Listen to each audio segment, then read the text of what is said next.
Avant-dernier jour du Summer Camp du numérique, un après-midi consacré à la cybersécurité avec l'entreprise saint-quentinoise Silicom.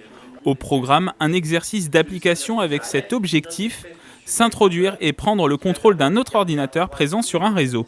L'enjeu majeur pour nous, c'est à la fois de leur dire, voilà, c'est possible, vous pouvez rentrer dans cet univers-là, il est intéressant, il est passionnant, mais ça nous permet aussi de mesurer à quel point la nouvelle génération qui arrive sur le marché de l'emploi, qui arrivera sur le marché de l'emploi, est très capable de travailler dans ces environnements-là, et pas simplement par des cursus, on va dire, très classiques.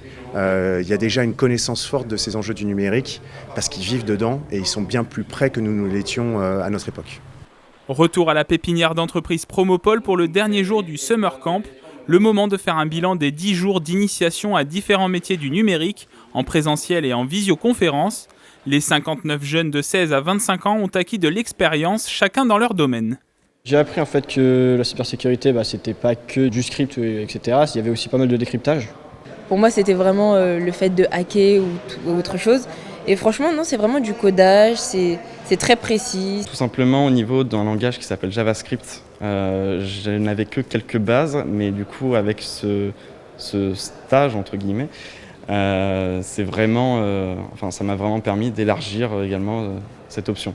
C'est aussi l'occasion de remettre les diplômes à tous les participants. Le Summer Camp du numérique, un événement organisé depuis le mois de mai par Saint-Quentin-en-Yvelines en collaboration avec Pop School et O'Clock, deux structures de formation au métier du numérique. Ça a été de découvrir que, c'était abordable, que deux, un certain nombre de préjugés que l'on peut avoir sur le numérique, par exemple, il faut être un matheux pour réussir dans le numérique, ils se sont rendus compte que ce n'était pas le cas du tout. Cette initiative participe de cette prise en main du numérique et des métiers, encore une fois des opportunités économiques et des opportunités d'emploi qui sont derrière. Il y a une volonté en tout cas de l'agglomération d'être vraiment à la pointe sur ce sujet-là, parce qu'encore une fois on prépare l'avenir, on prépare notamment l'avenir de nos jeunes. Une seconde édition du Summer Camp du numérique pourrait être organisée l'année prochaine.